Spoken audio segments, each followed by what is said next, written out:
And I was gonna start with Man United, but I'm not. We're gonna start. Save the best to last. I mean, it depends how you want to describe the best. 12th in the league, but that's another. We'll get onto that anyway. We're gonna start with Liverpool. Start at the top of the league. Liverpool, 8 games in, 8 wins. One clean sheet. Who's that? Maybe 2. I don't know. I mean, probably as much as everyone else in the bloody league. Like, who's actually keeping clean sheets? I'm really struggling to figure. I think we've conceded the least goals in the top 6, 8 goals, but I don't think we've kept Man United. What top 6? Yeah, I'm gonna say you mean the big 6. The big 6. The big 6.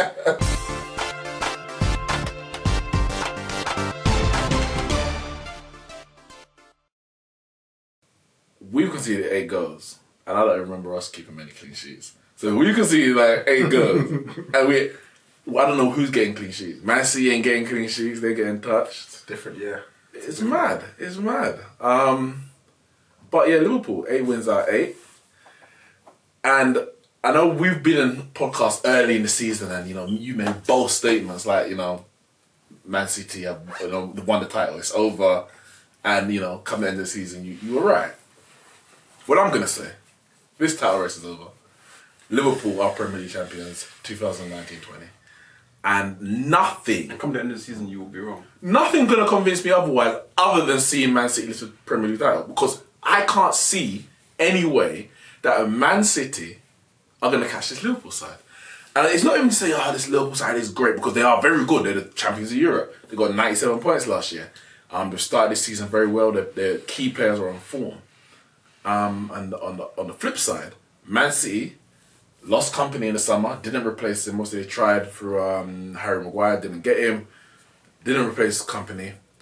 Stones has been out injured. I think he should be back after the international break. Laporte's out for a long term. Sane's out majority of the season. Well, I think he's going to be back around. April, didn't he? Pep said he thinks he could be back in training in December. No, he said. That's what Pep said. He probably might be walking. It was like light training, but I think he's around March, April at the earliest. So he's pretty much out for the most majority of the season. De Bruyne just picked up an injury. I'm not sure how serious it is, but the fact is, their squad is weaker than last year. They've got Rodri in, yes, but company was so important in that running. That 14 game, I think whatever it was that they won in a row at the end, so important. They've lost that, haven't replaced it, and Liverpool is literally like a steam train at the moment. They're like everything that can go for them. And I'm not saying it's luck or whatever. You need luck in certain situations, but anything that can go for them is going for them. If the defense makes a mistake, their attack gets them out of it. If the game's kind of peering away, somehow they get a last-minute goal, VAR, penalty, whatever it is. I just can't see a way Messi's going to stop them. So congratulations, Liverpool. First Premier League title in 30 years.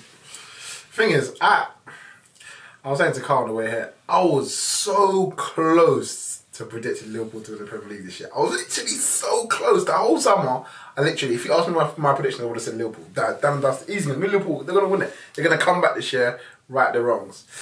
And I looked at the summer transfer window. When we were on the podcast, I said, this summer transfer window has been so bad. They're even looking at buying anyone. The squad is weak. Their first 11 is brilliant. They might have a good few other midfielders in there, but I mean, it's not great backup. I'm thinking Man City squad brought in Rodri. Okay, they didn't replace company, but De Bruyne's back this year. Do you know what I mean? I'm thinking they kept all their other main players. I think company that always wanted to leave anyway, but I still thought, Laporte, we assumed was going to be there all season. And then, I just went for Man City, and then all of a sudden, man, the train's falling off the tracks. I mean, the past few weeks has been an absolute shambles in those couple of games. But it's been shambles for their season, literally. Like, that you can't, as Man City proved last year, losing a game or two is massive. The fact that they had to go on a 14-winning game run or whatever it was to win the league shows you that one slip up is bad enough, and that was like December, January time. They've had 2 slip ups in What was it? Two slip-ups? Yeah, because they were 2 losses. 2 losses and then And a draw. And the Tottenham draw, where they should have won. Unluckily, yeah, they should have It's won. not unlucky. They had 31 shots and they only scored 2 goals. Yeah, but- and Ederson made a big mistake. Nah, but VAR and that, and you know what I mean? Oh yeah, I forgot about that. Yeah, the VAR, well, as I said, the VAR's dropping Liverpool's way. They're getting 94th minute penalties, stuff like Man United was doing like in the late 90s and stuff like that. It's all happening it's like Klopp time and that they're calling it now. Who's calling it? Just you. I saw a tweet about it. Oh, is it? Klopp time. It's just like, and you're right. I think you're right. I think at the end of the day, Liverpool can't bottle it They from can't. there. They can't. And I know last year they were 9 points clear in January or whatever, but there's not even January, in October now. And Liverpool fans keep saying it's early. Yeah, it is early. Exactly. It's early enough for you to go on an even bigger run. And But it's so early that Man City have to win the next 32 games. Exactly. Like, or 30 games. Yeah. But it's like, you said, oh, we were 7 points clear in January. Yeah, there's less opportunity for Man City to make mistakes because there's less game. Yeah. Man City are going to lose at least another game this season. Yeah. At least one. And the way they're playing, probably more than one. More. Yeah. And the thing is as well, is that obviously the next 4 weeks probably going to be massive because Liverpool got Man United, Chelsea Man United, Tottenham and Man City to come. So after that sort of 4 week period, if Liverpool are still in and around 8 points clear, I don't even want to hear anything from any Liverpool fans about, nah, it's too early anymore because you've literally got everyone out the way and you're 8 points clear in the league. I tell you right now, because there's a certain Liverpool fans who will say that is the ones who, and as everyone in the Premier League did, when Man City got 100 points and won the league like 9 points clear of us, they were like, yeah, the league was won from December. Yeah. Oh, so they can win the league from December, but everyone else has to wait till the 30th game. Yeah, So exactly. when it's done, isn't it? Yep. Gotta call it. You are deluded. No. Delusional. You know, I so deluded, man. You got it all completely wrong. You're looking at it completely the wrong picture. Listen. I am not going to concede the fact that Liverpool have won this title until, minimum, Liverpool have played Man City twice. Now, I don't care what you may think and what you may say, oh, Liverpool will hold their own against Man City this season. Oh, they will probably beat Man City this season. Listen, I'm waiting to those games I played because Liverpool was 7 or 8 points clear after they had played Man City twice. No, there was 7 points clear before they played Man City the second time. And then they lost and they went to 4 points. Yeah. And then they went back to 7. No. I don't know. Because I think Liverpool They didn't. drew... Yeah, they drew Norwich. They drew Newcastle and Leicester. Man City lost to Man Newcastle. City lost to Newcastle. So I don't think it ever went back to 7. No, it didn't. Oh. It was 7 before the Man City game, yeah. And it may have went to 5 when it was a loss and a draw, but it never went back to 7. Okay. Well, they had a reasonable gap They did. after they played Man City twice. And they bottled it. Now they've got a reasonable gap, but they still have to play Man City. Like if Man City beat Liverpool twice, which they're more than capable of doing, and Liverpool's also more than capable of beating Man City twice. Like, we don't know which way it's going to go. They're both very good teams. They're each other's equal at the moment. But if Man City beat Liverpool twice, like, everything just changes. Literally, everything changes. Because, like you said, Man City are not going to go from now to the end of the season and win every single game. But neither are Liverpool. Liverpool are not going to play 38, win 38. How many? Even if we take Man City's 2 games out of the equation, Liverpool are not going to play 36, win 36. Right. but how many more games do you think City are going to lose? Or drop points. They'll drop points in 3 games out of 8. We're in October.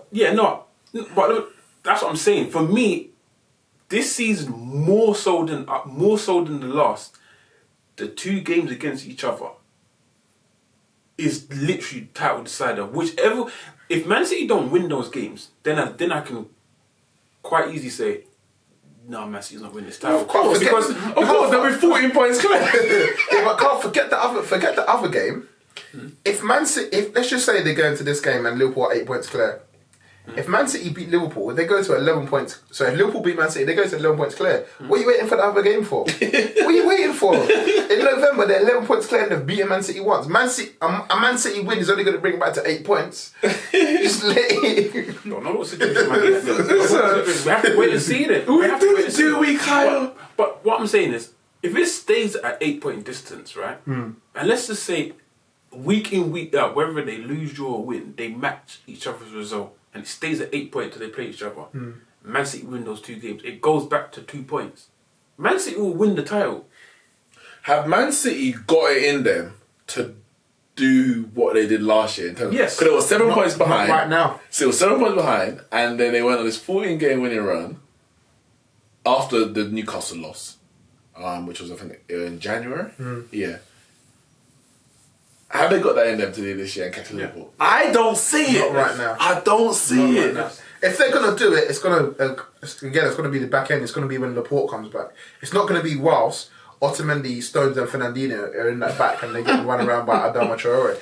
It's not gonna happen. It's not, but even going forward in that game, like in the Wolves game, like Sterling couldn't get past Traore at wing back. Like every time, generally, if I'd never seen Sterling play before, I'd say, this guy's dead. He can't get even past this. Traore done it for pace and was stronger than him every single time. And I just thought, he's saying that, and I think the match of the day kind of got it quite well with the analysis.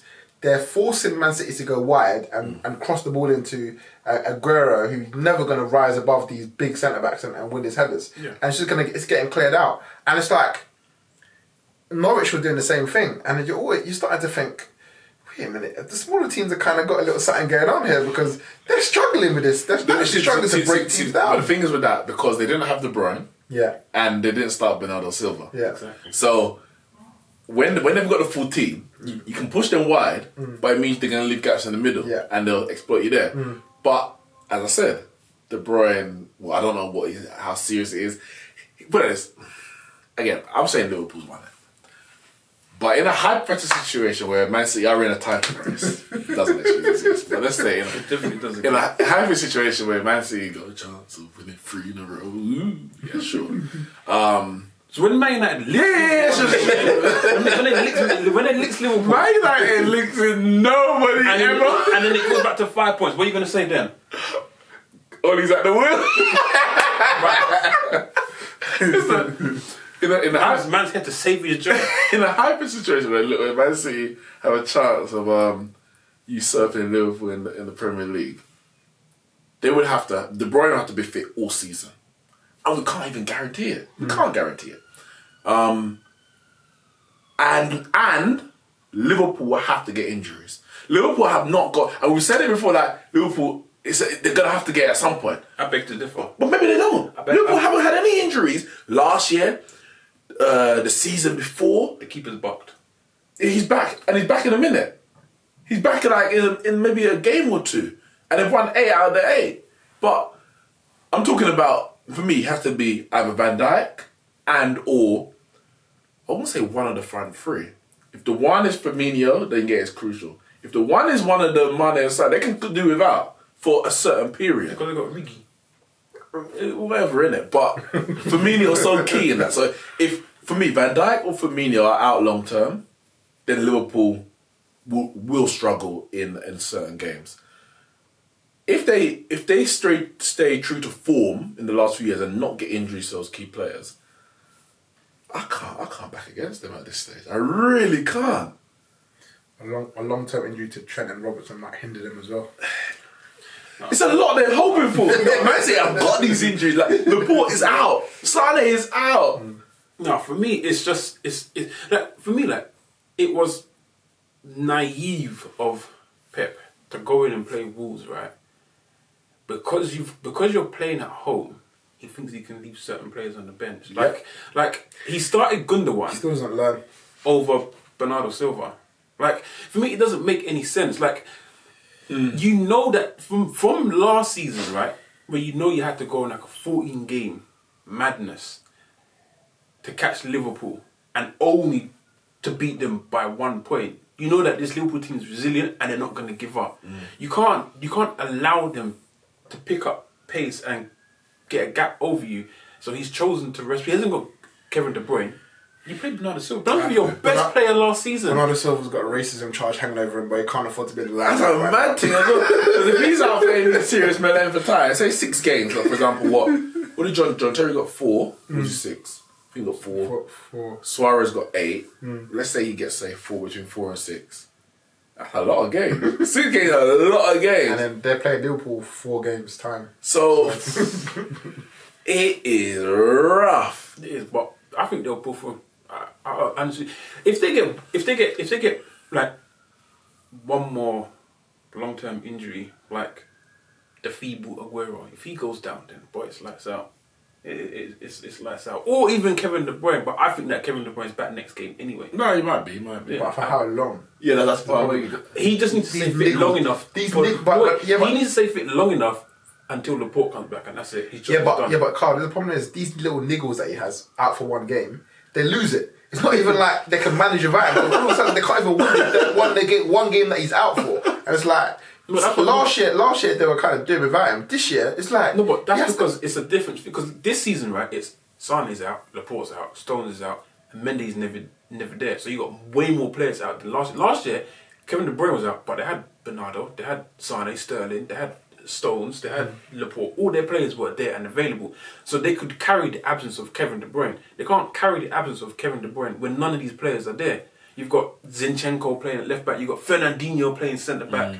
You've got because that whole Fernandinho thing. It's one thing to say, Fernandinho playing centre back. He's not a centre back, but you lose him in the midfield. Now, yeah, Rodri could be but he's not Fernandinho yet, and he's not Premier League experience in that manner. So and he's partnered by Otamendi. It doesn't help. So you lose twice. You lose in the midfield because there's no Fernandinho, and then you've got Fernandinho centre back, which is he's just not that kind of guy. But I also think the main thing with this whole situation is that, as you said before, Pep is underestimating these teams. You started De Bruyne on the bench against Norwich, and you brought him on at half time, and you already was it 2-0 down at half time? Yeah, I think it was. And it's like you can't just go and try and salvage your game every single time. And okay, yeah, they got a luxury of squad, but it's time to start choosing your 11 and going with it now. You don't have that luxury this season. You have to now. But obviously we're looking at it from our perspective. Like, we don't know the pressures of the board and the expectations. Maybe he's saving his players and the big performances for Champions League. Maybe he's got a big expectation on his shoulders to win the Champions League. Sterling was dropped for a Premier League game. Starting the Champions League. So Aguero, same thing, and Jesus was playing the Premier League. Maybe he's looking at that Champions League. We've got 2 Premier Leagues. It's a walk. They can walk through that group. They struggled in the last game. I understand when he gets to the last 16. Yeah. But at the moment, that group, come on, that's a walk through. Question though, what is more important for? What do you think is more important for? Let's say Pep this season, win the Premier League or win the Champions League. Well, what would be? I wouldn't say the bigger achievement. I guess winning the Champions League is generally always a bigger achievement. But what do you think would be his priority this season if he had to pick one? Champions League. Boy, if Pep is in Champions League, boy, it puts Man City on the map. It's just like, alright, don't worry about it. Like, don't worry about the Premier League. I had a little bit of a wobble, but don't worry, I got you guys. Champions League delivered. See you later. You might as well leave then after that. See you later. Done what I needed to do here.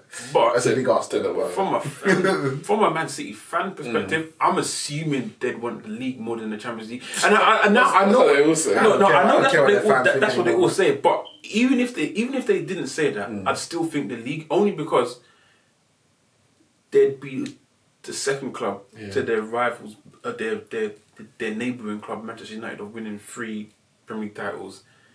The only club to do it. Yeah, the only club, but they'll be the second club. We can see. However, win the Champions League. If you win the Champions League, it's their first ever versus winning the Premier League and being the second team to win 3 in a row. Yeah, but with the option to still be the first team to win 4 in a row. Yeah, but the problem is with that is that it's all well and good saying, "Oh yeah, we've won 3 in a row." Champions Leagues don't come around easily. They're not, and I've played this for a fact. You don't catch a Champions League final every day. No. So when you get to a stage where right now, let's say maybe last year was their best squad, but maybe let's just say this year the squad is good enough to get them to a higher place in the Champions League where they got a chance of winning it.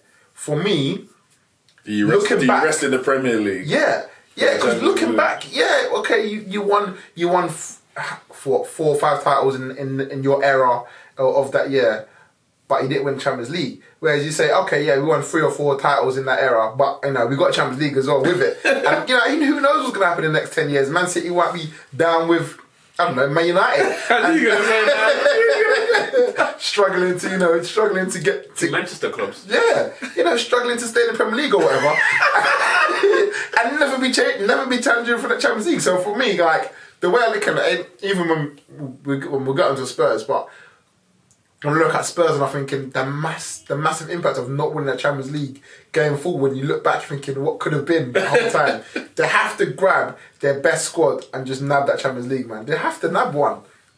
It's for me. It just shows how difficult it is to win 3 in a row. 2 in a row is one thing. Man United done it a few times. Chelsea's done it just once actually. Yeah, Chelsea's done it once. It's not easy to win it back to back. It's really not. And they've won it back to back. So you say, well done. You joined a certain group. But 3 times, Man United did it 3 times in a row, twice, and each one of those 3 had a Champions League involved in it. So, going back to I think was it our first podcast where he's the best Premier League team of all time. One of the very first. Listen, if Man City don't win 3 in a row, I don't want to hear it. I don't care how many you can get 100. I think it was after the Centurions. Oh, was it? Yeah, that might have been our first podcast. Yeah, I think it might have been after Centurions. Yeah, but it may have been around our first podcast. We had Yannicka on, and for me, if they didn't win 3 in a row, I'm not having that. I'm not that discussion don't exist. It doesn't exist. I don't care how many points you get. The trophies is what matters. And if they don't win the 3 in a row, they're next to Mourinho's Chelsea, but they play better football. Formidable's is the best. But if let's just say, if they win the Champions League, then they're ahead of Mourinho's. But are we talking about? Then they're ahead of Mourinho's Chelsea. But Man United won. But are we talking about one of the best teams you've ever seen in the Premier League? Yes. Ever, if they win Champions League and not Premier League this year. Yes, they would be the second or third greatest Premier League team of all time. Because Man United won 3 in a row in the Champions League in between, a treble in one of those years.